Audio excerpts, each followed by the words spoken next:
Do you feel that your writing has gotten better, and if so, what's made it get better? Yeah, it has gotten better. It's gotten better because I have a lot of practice.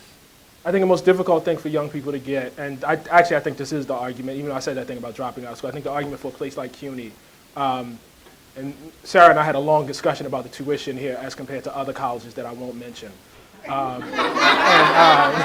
The fact that CUNY is morally defensible, I think, and the education at CUNY is morally defensible. And that's real. I mean, when we were talking about this, that was one of the discussions I wanted to have. And the moral defense is as follows.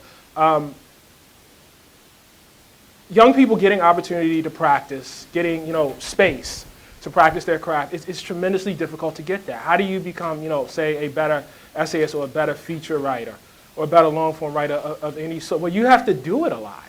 And how do you get to do it a lot? Well, that's really, really hard because there are a lot of people that want to do it a lot. And it turns out that most of the people that get to do it a lot are people that already do it well.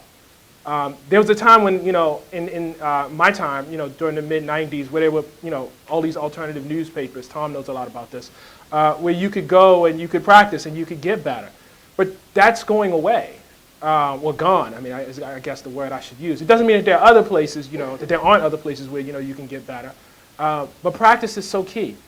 One of the, things that, I talk about, to my kids up at MIT is, they're used to learning in terms of like the acquisition of facts and information and, learning like the way a doctor learns to be a doctor, whereas there's certain things you don't know, you need to learn those things and you get them and you acquire them. You acquire knowledge of biochemistry, you acquire knowledge of biology or organic, whatever, you acquire knowledge.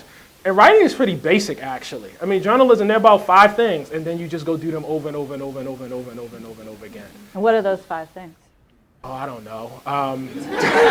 Don't take his class. Say, have a clear sense of what you want to say. Say something, original or counterintuitive. Be informed yourself. Make sure that you're informed before you start writing. And there are probably about 2 other things that I'm forgetting. You put me on the spot. That's my job. But I know that I end up, basically repeating myself over and over again in the class, and it's a little frustrating. But the thing is, it really is, it's much more akin, I don't, that Malcolm Gladwell rule about 10,000 hours, I know that is in good stead these days. But I do think it has like a profound truth in it, which is, at one point in my life, I hoped to become a decent basketball player. That didn't happen, but I wanted to. And one of the things that one of the guys told me was, if you want a decent jump shot, you should go out every day and shoot 1,000 jump shots.